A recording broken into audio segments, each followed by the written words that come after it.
right, welcome everybody to the Big Play Tailgate. We are closing in on Super Bowl 59, just 9 days away. A lot to break down here. I'm surrounded by the two Golix as always. Bob, we're going to talk Pro Bowl stories with you because that's timely. And, of course, you're a three-time Pro Bowler. Ryan Tyler. I still remember. I want these stories. Ryan Tyler here, Scott Pennyman from Atlanta.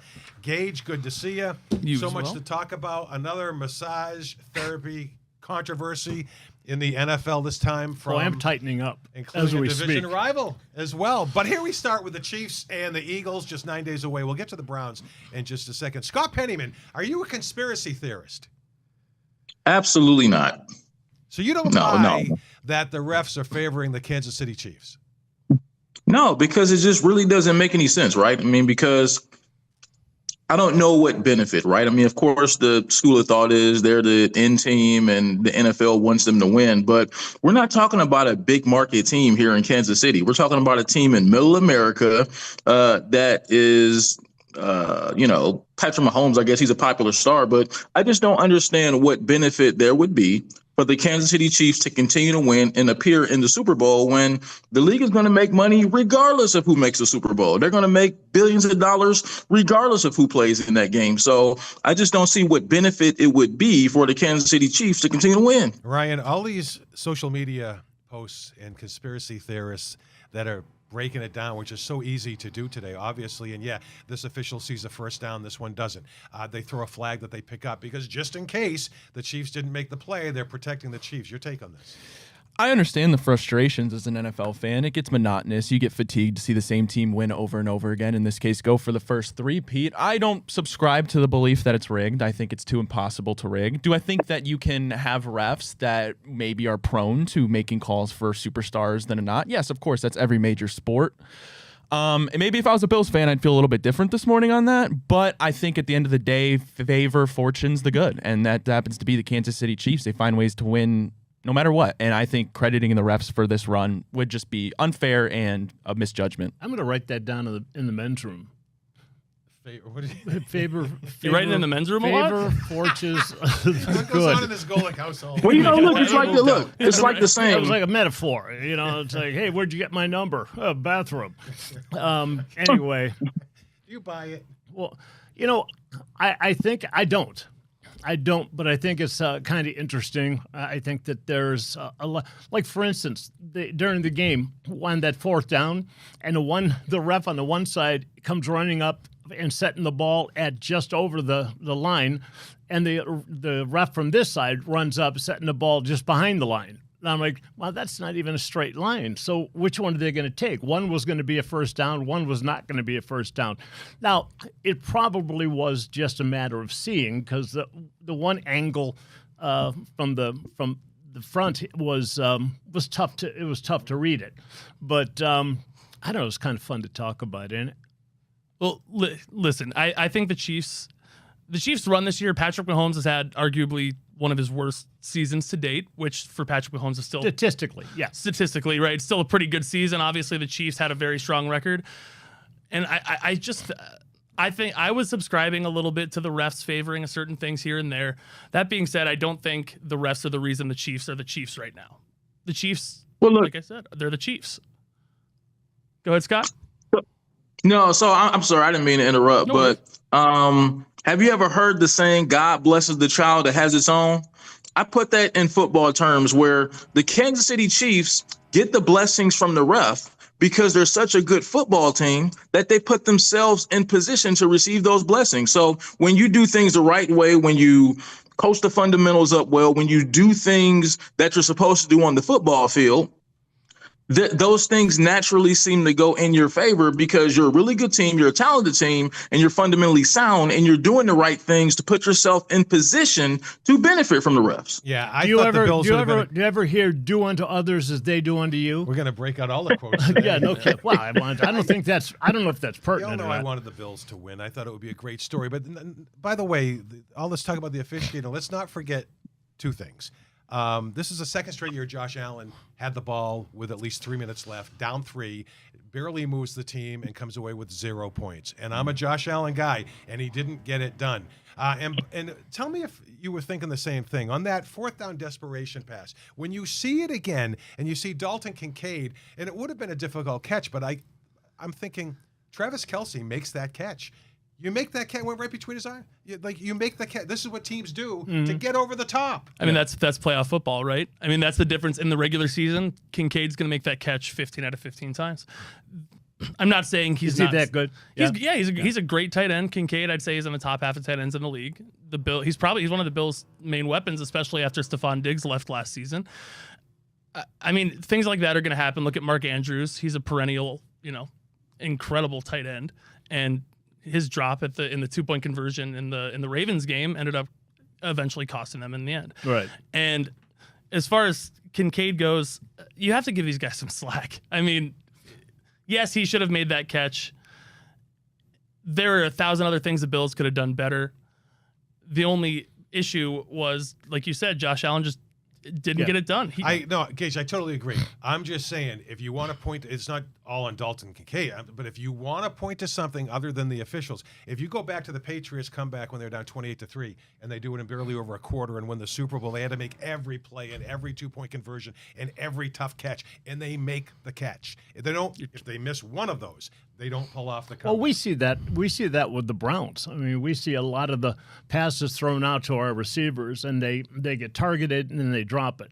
And while you're watching the ball being thrown, you're thinking, okay, is he going to catch it or not? It just didn't seem to be as consistent as the really, really good teams who they would catch the ball regardless of where it was thrown. That's why I'm still pitching. We somehow get Larry Fitzgerald out of retirement. The only man I know that has more career tackles as a wide receiver than drops. Really? That is a legitimate stat, and I know he's getting up there, but I think we need Larry Fitzgerald off his couch. Need him against Philadelphia. So it's the Chiefs and the Eagles, and we're going to get to the Eagles in 1 second. Ryan, Gage brought this up to me this morning, so I'm going to ask you this. Sure. Travis Kelce and the flop. Does it bother you? No. I mean, I think it would have been called a penalty. Let's call it for what it is on a lot of other people if you weren't named Travis Kelce. So I understand the frustration there. But no, at the end of the day, I mean, I like the theatrics. I like when they play football and you're not dictating a game with silly flags that don't affect an actual outcome of a game. But I'm not a Chiefs fan, but I respect Travis Kelce because he went to UC. So maybe I am being a little biased there. Right. He went to UC, and he's a local kid, and but your point is, look, I thought, you know what? If you're the Buffalo Bills, you need to play a near perfect game, and you have to not let them into your head. You can't give headspace to them, and that's what they did in that one particular moment. The Bills just looked out of place almost at times in that game. There's no way we can blame the refs for what happened, just for the simple fact that there were so many opportunities the Bills had that they didn't take advantage of. So many fourth downs, 2-point conversions that they just didn't convert. I mean, sometimes these are the little things that add up. Sometimes it just looks, you can just tell who the better team is. I hate to go back and do this, but the national championship. I mean, they were both in there going for number one. They're both great teams. And you watch the game, and even though Notre Dame was moving towards it, you could tell Ohio State played much better the whole game. Right. And so you can tell who the better one is. It was the same with the Chiefs on that night. Yeah. On that night specifically. Yeah. Talking Eagles when we come back.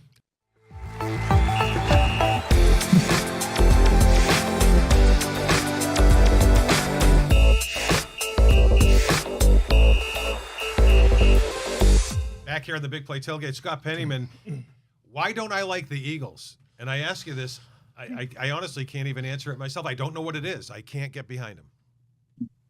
Honestly, I don't know. Well, I'm guessing a lot of it probably starts with their head coach, Nick Sirianni, because like I said last week, he was one of the more punchable faces as far as head coaches in the National Football League. But I like their team from top to bottom. I said it from the beginning, probably midway through the season. I thought the Eagles had the most complete team in the National Football League, from quarterback all the way down to special teams, defense, and everything like that. I think they're the most complete team in the NFL.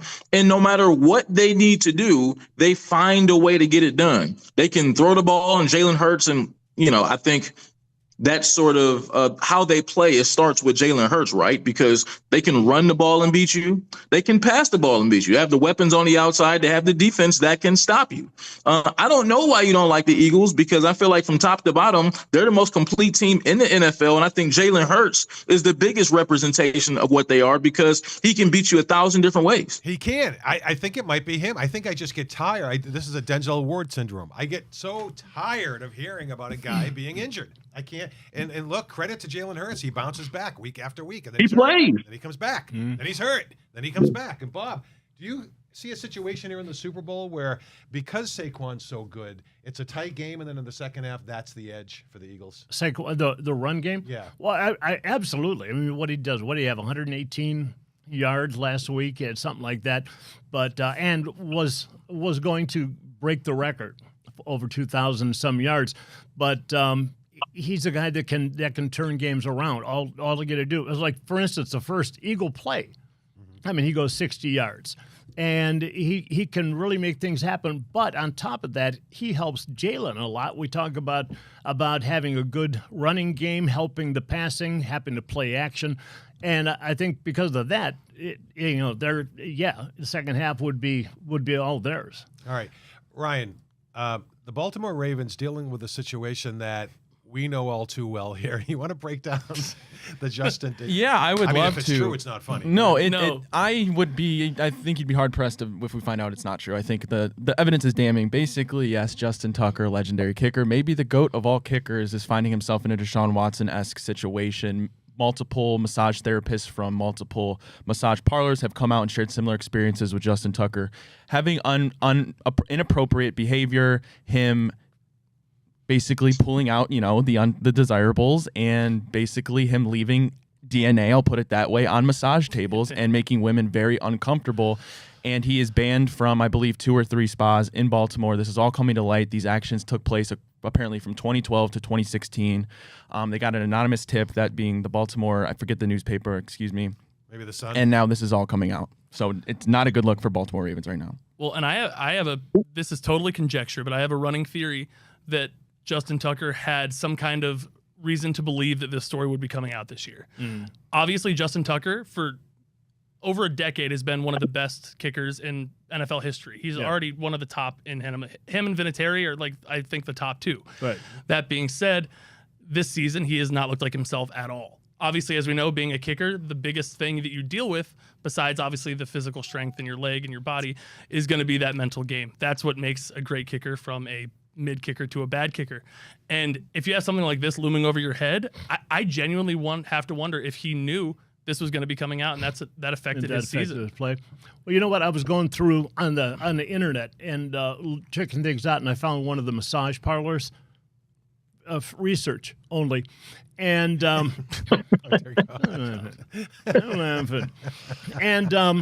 not going to help that the one that I pulled up said, "Hey, come on down. It's Justin Tucker Day."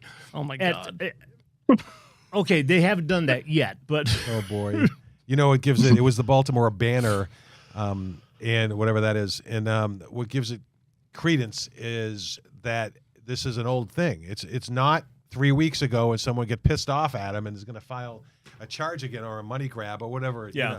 It goes back 10 to 15 years here, 10 to 13 years. And it's just, I find behavior like this, I mean, I don't know where it lands, if it's criminal or if it's just boorish, but either way, unoffensive. Immoral. Either way, Scott, it's awful. It's awful. I don't understand. Why is it so hard to just show up to a massage parlor and just get a massage like everyone else? I mean, I don't really understand why you have to bring those extra things into it. Just lay down and receive the massage. That's it. That's all you have to do. And you're an NFL What's so hard player. about that? I want to ask Justin Tucker and Deshaun Watson, just that plain and simple. Why is it so hard to just lay down and receive the massage? That's it. That's the only reason why you're there. If you want more than that, get a hooker. Well, the thing is, you're an NFL player. Like, you're on something else today. But you're an NFL player. Like, I don't know. It seems like a pretty obvious thing to just business one thing. Mm-hmm. Just get the massage. That's it. I mean, it's like people do all this extra stuff, and you're going to get caught. You're Justin Tucker, right? I mean, people are going to try to capitalize off you. It's not like you're a regular guy. So knowing that you're Justin Tucker, one of the most popular Baltimore Ravens ever, why did you think this wasn't going to come out? No, that's another layer to this story, Scott. I'm not sure if you're familiar with it. I took the time to read the article. Great article. Obviously, the circumstances aren't. But that's the best part about this whole story is Justin Tucker and one of the massage parlors made it a effort to wear all Ravens gear, make sure that everybody working there knew he was Justin Tucker, a person of prominence. And so, yeah, I'm not sure why he thought that was a good idea or if he ever thought it was going to not get brought to the light. If you do something bad in today's and age, you're going to get caught. Well, and back in the day, we never really gave props to the kickers. And so maybe he just felt that he had to wear the Raven stuff to go, hey, see, no, I'm really, I'm the kicker. I know, Ryan, you were saying that you're thinking he's going to get cut by the beginning of this week. So I'm just wondering how long it's going to take before the Browns sign him to $30 million guaranteed. Oh, boy. Oh, boy. Been there, done it, right? With that one. Scotty, he brought everything but the goalposts to the massage parlor, right? I mean, don't you know who look, I am? I don't understand.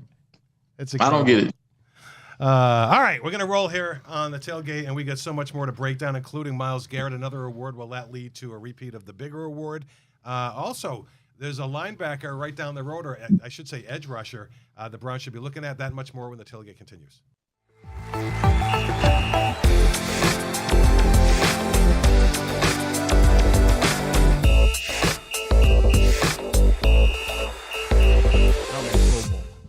Oh, my God. We're laughing during the break. I asked Bob, did you go to the Senior Bowl? And I said, no, it looked hard.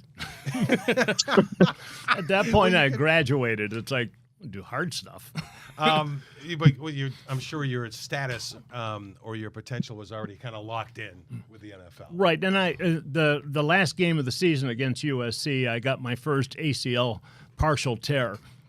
And, and then decided to wrestle in the national championship of wrestling. And then decided to destroy wrestle your in the knee. regional finals of the national championship till the kid from Cal Poly went after my knee, which was wrapped. And then I beat the ever-living crap out of him. And the ref said, go ahead, do it again. Well, the Browns are at the Senior Bowl. We'll talk Pro Bowl in a minute. And Andrew Berry was asked about Myles Garrett and said something to the effect of, it doesn't matter if you throw two first-rounders at us. We certainly would not trade Myles. You guys buy that? As far as, I think the Browns have said a lot over the last couple of years. The problem is you can't trust the team. Like, you can't trust in their moves. You can't trust in their words. I mean, just the fact that they signed someone, forget everything about Deshaun Watson, everything other than him being a quarterback for a second. You set $230 million of guaranteed money for this guy that hadn't played in a year and a half, 2 years. And like that decision alone, I think proves exactly what I am saying about the Browns, and that you can't trust what they're doing. You can't trust what they're saying. I could see Myles Garrett going tomorrow for exactly what he said they wouldn't sell for. I don't think this regime would trade Myles Garrett. Reason being, I think this particular regime know that they need to do everything they have to do to win this season, because if they don't win this season, none of them are going to be around for anything long term. So I think Andrew Berry and Kevin Stefanski are dead set on let's win games right now. And I think you want as many great players on your team to help you do that. So no, I don't think they would trade Myles Garrett this season. Now, if a new coaching staff and a new regime comes in next year, I think you can see him traded. Plus, from the perception standpoint, we keep looking at the Browns after every season going, oh, God, we need this, we need that, we need that. Myles Garrett has been the one consistent that we say, okay, we got a great edge rusher. We got him, and if you get rid of him, we've got nothing but a bunch of players that are pretty good. I counter by saying Baker Mayfield. Oh, yeah. He was our guy. Yeah. Look what happened to him. They had no idea what they had in him. Well, Myles just pulled in the Sporting News Defensive Player of the Year, and we'll see if he repeats next Saturday with the bigger one, the AP one. Two guys I want to talk about. Scotty, you brought up Jalen Milroe at the Senior Bowl. So they were down on him. Now they love him. He's obviously a very, very bright guy, 3.52 GPA. And, there's a lot to like about him. What's your take here? Could he go in round one? I think it's very possible that he can go in round one. When you look at the top quarterback prospects, you have Shedeur Sanders and you have Cam Ward from Miami. And then after that, it sort of gets a little crazy because nobody really knows. There's no real defined third prospect as far as in the draft. And when you look at Jalen Milroe, he's just so intriguing. To me, he reminds me of another guy who went to Alabama who's playing next week in the Super Bowl, Jalen Hurts, because when he was at Alabama, he was seen as a guy that wasn't a complete passer, maybe had some accuracy issues, but he was a great athlete and sort of a game changer. I think if this is 15 years ago, Jalen Milroe goes nowhere near the first round of the NFL draft. But when you see the evolution of the position, when you see more versatile quarterbacks having high-level success in the NFL, we're watching Lamar Jackson, we're watching Jalen Hurts, a lot of even Josh Allen, a lot of versatile run and pass quarterbacks have success in the NFL. So I think that alone makes scouts very intrigued with Jalen Milroe because you saw those sort of qualities while he was at Alabama. Ryan, let's say the Browns stay at number 2. Abdul Carter, I mentioned going into the break, I slipped and said linebacker because you could play him there in the NFL. I mean, he's an edge rusher, and he just racks up numbers, and he's a little bit bigger. The obvious comparison is Micah Parsons because he's at Penn State. He's a little bit bigger. The impact he could make, he might be the best player in the draft. What's your take? Yeah, I think he certainly is. Either him, Mason Graham, or Travis Hunter are probably the most polished prospects, although we know how quarterbacks work in the NFL. If you don't have one, to be honest with you, you're pissing in the wind in this league. And that's why the same reason Scott says they're not trading Myles Garrett is the reason I think they're leaning towards taking a quarterback, because I think Kevin Stefanski and Andrew Berry, well, maybe not Andrew Berry, are smart enough to realize that a Kirk Cousins isn't going to cut it, a Russell Wilson isn't going to cut it, a Sam Darnold, even if he leaves Minnesota, isn't going to cut it. You need somebody to come in and win games now. And while it might not be the best pick for the franchise, just as Scott said, this regime is playing for their jobs. They're not setting up the table for future GMs and future head coaches. They know they need a quarterback to come in here and change things and give them the best chance to win. So that's why I think they'll go with Cam Ward if Tennessee doesn't take him. And if not, I think the Shador to Cleveland train, the rumors about Deion not letting him have kind of washed down a little bit. He's never come out and actually said it himself. So I think, honestly, if I had to put money on it right now, I think your quarterback next year for the Cleveland Browns is Shador Sanders. I think you're forgetting the most important person in the Browns organization going forward. My man Danny Dimes, Daniel Jones, bring him in. No. Let's see where we go. No, I'm totally kidding. Daniel Jones is not the solution. Just thought I'd throw him in there. But one of the things I have been hearing about is doing something like picking up a Daniel Jones, whose stock right now is kind of low. Yeah. Let's be honest. And then going through into the second round, and seeing if Jackson Dart or someone of the sort will be there. Have, not a definitive number 1 quarterback, give them a chance, give Jackson Dart a chance, to play again. But again, anytime you're drafting a QB into the Browns organization, you're taking a huge risk. Padding the defense is great and all, but like Ryan said, it's a quarterback's league. We're going to need to find someone. Scott, I can see you shaking your head. Yeah, no, I remember a couple years ago, Deion Sanders saying something about Shedeur Sanders. He said, Shedeur thinks very different, right? That's the reason why he didn't go to a big time school coming out of high school, because his way of thinking said, if I don't go to Alabama, Alabama's still going to be Alabama. If I don't go to Florida State or Georgia, those schools are still going to be what they are. If I go somewhere where it's going to be harder for me to succeed and I make them win, now I'm special. And so that really got me thinking a little bit different. Like, I thought there was no way in hell that Deion was going to allow Shedeur Sanders to come to the Cleveland Browns. But looking at the way Deion thinks of things and Shedeur, he may be thinking, if I go somewhere like Cleveland and I win there, I'm going to be seen as legendary. And if he does think that way, I think him to Cleveland does make some sense.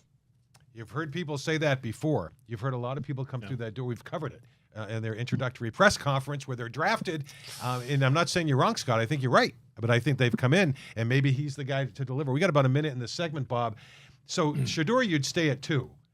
Right. For Milroe, you might flirt with trading down. It's a gamble, but how far you trade down, I don't know. But I'm not a big fan of trading down in general.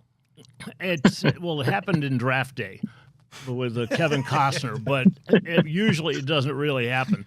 By the way, I'm in that movie. On the wall, there's a picture of me. Know. You but saw residuals from that? Residuals? What it comes down to, they talk about these quarterbacks, and the thing that I look at, I don't want to hear about guys being able to throw a ball to a receiver. I don't want to hear about a guy who can do this or throw the out, or I want a guy that's going to be able to read and to go through progressions and see who the receivers are. I mean, every time we seem to get somebody, he can throw a touchdown, he can throw a completion, but when it comes down to making the right decisions and all that, we seem to have problems. Well, that's all right. Go ahead. I was going to say, I think that's why Belichick's North Carolina is going to be really interesting to look into, because I'm wondering if those quarterbacks coming out of that school in the next 4 or 5 years are going to be coming out more NFL ready. Yeah. Well, and who Belichick surrounds himself with, too, Right. in the system. Now it's all free agency in college football. Coaches, speaking of them, more on that when we roll on.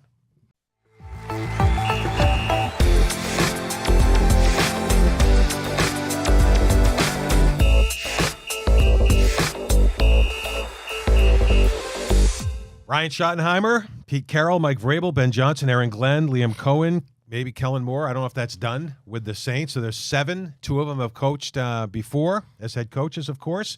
Vrabel with Tennessee and Pete Carroll, your buddy, who goes to the Raiders. We had that last week. It was happening when we were taping. So, I mean, of the 7, there's 2 that have been there in Pete for a long, long time, Right. and he's proven in the NFL he's not just a college. We know he's proven it. He proved it when he's in college, coaching in college.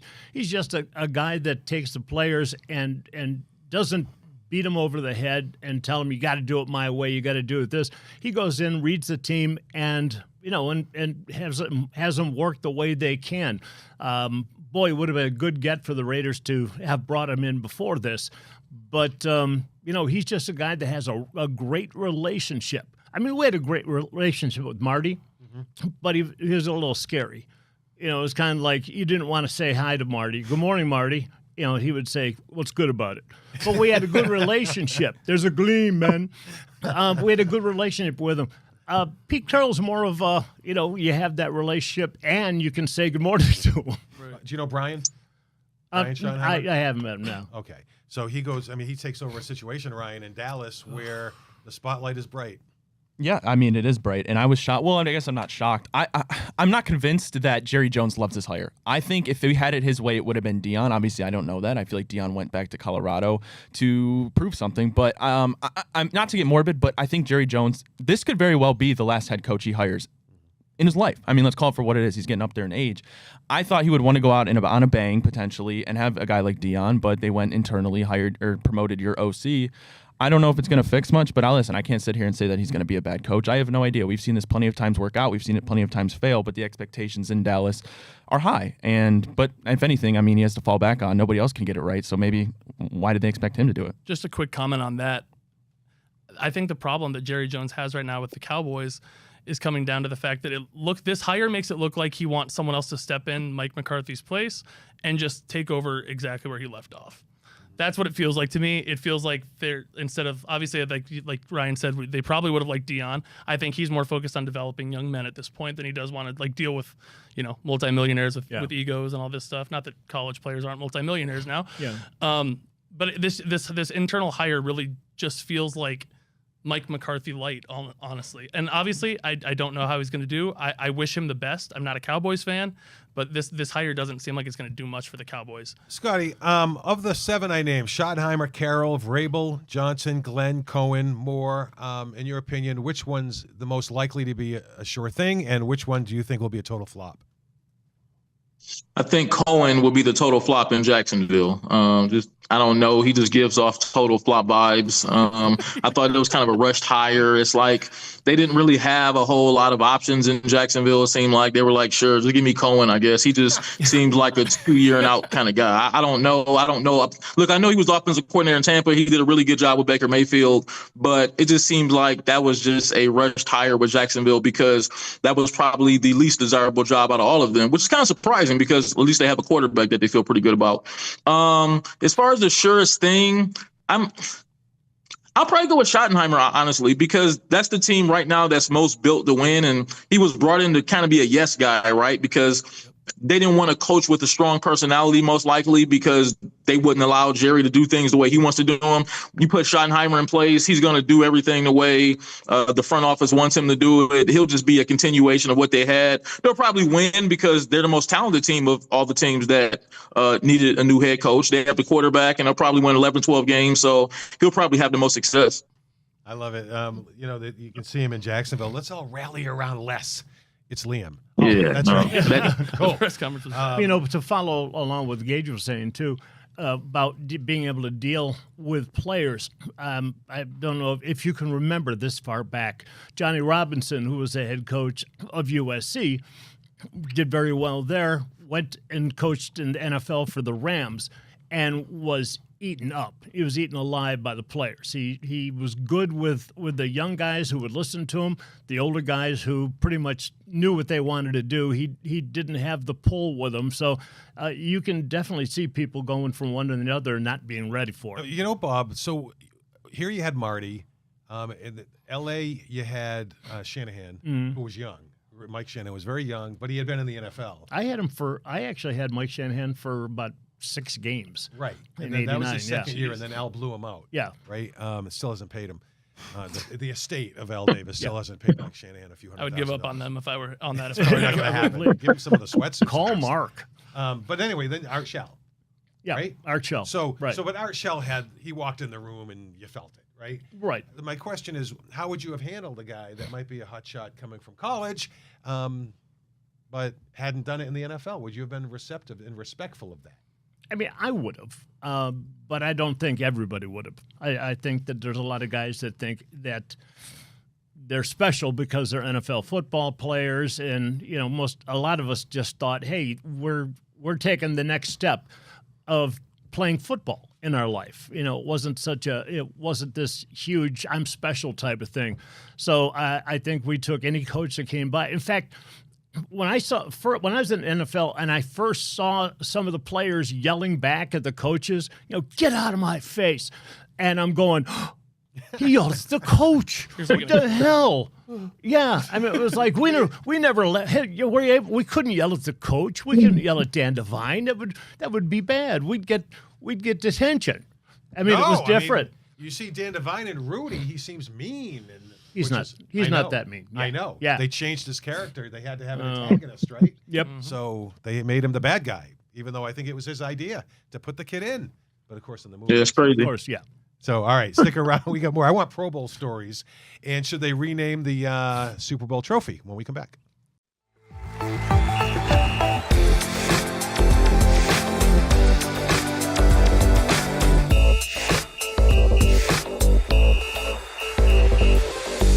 So down in Orlando, they're going through the Pro Bowl week, which includes drills and games and arts and crafts, and then a flag football game.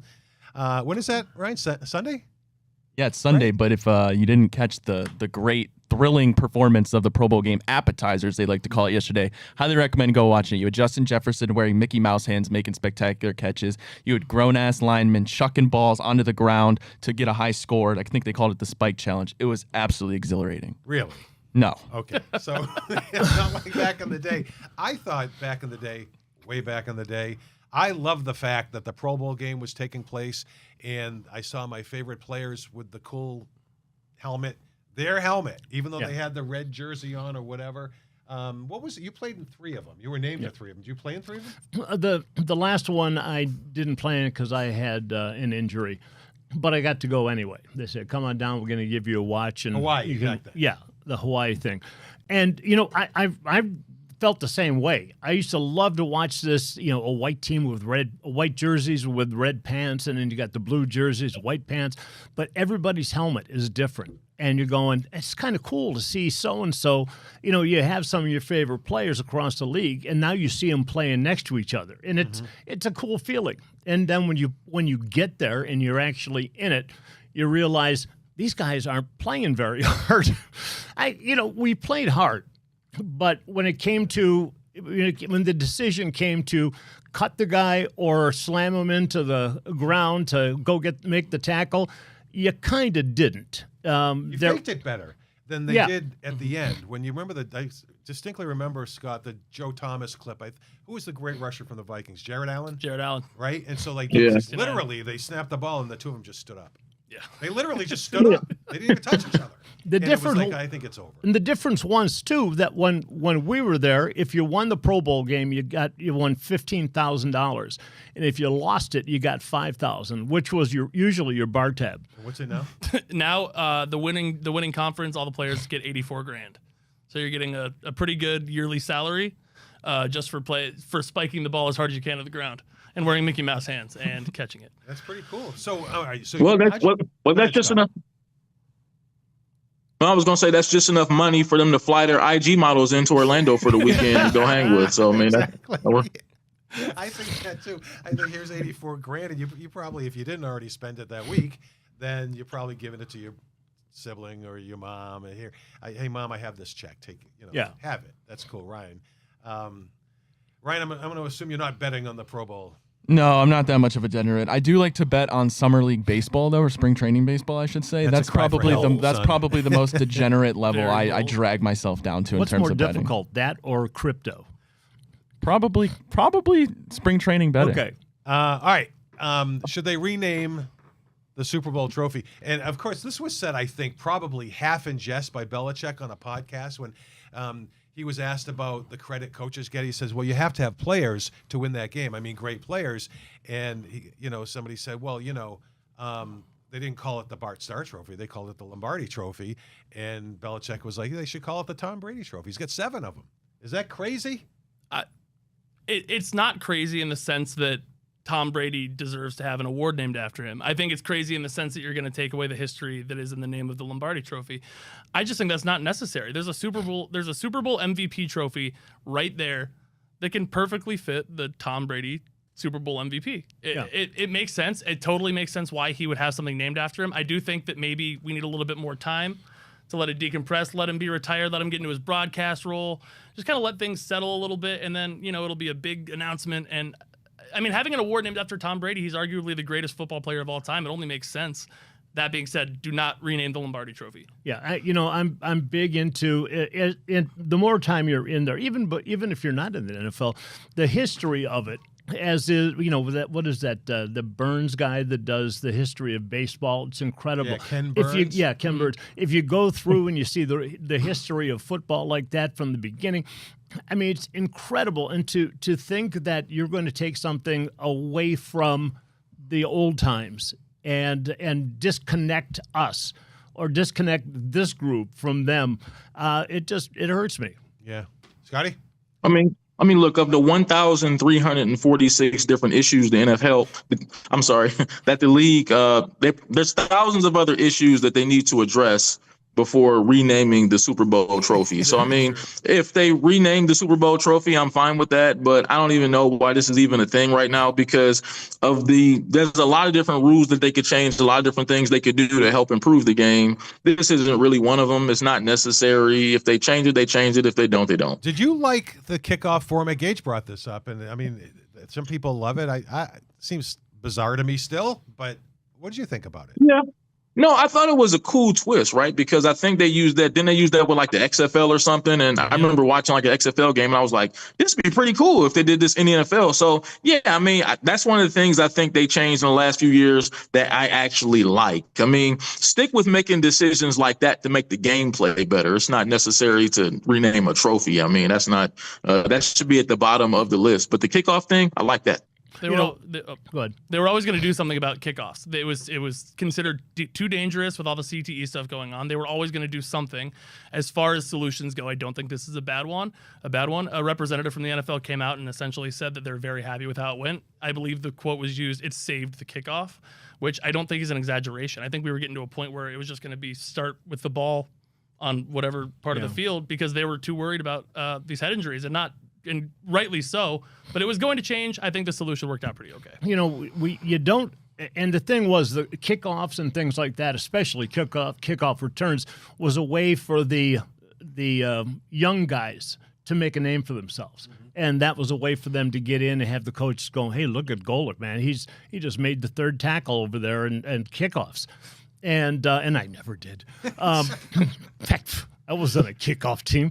I wasn't fast enough. But, they it is sorry. But, it was a way to do that. I understand with the CTE, now that the cat's out of the bag, that you have to at least attempt to look like you're doing something about it. And there's been so much medical issues now or medical verification that if you don't do anything, you're going to be there's going to be lawsuits again. So I think you got to stay with it. Unlike the XFL, the first time in 2000, when it was me and I was one of the color guys, and they would line up. They would put the ball on the 50-yard line. They would take one guy from each team and lay him on his back at each 40. and they'd blow the whistle, and they'd have to turn over God. It was an and Oklahoma run drill. for the ball. And the first one, whoever got control of the ball got to choose. It was an Oklahoma drill, essentially. It really was, yeah. Not optimal. I just love how Bob says it's just so funny when Bob says now the cat's out the bag as far as concussions. Surprise, guys are getting paralyzed and headaches 20 years after they were done playing. Who knew? Right. Oh my God, there's video. Yeah, no kidding. I mean, We got to get to the bottom of this, Pete. most of us just had we got our bell rung. Right. Things like that. You know, Super it Bowl was just- commercials, and I thought the Buckeyes did something lame. I want to talk about that when we come back.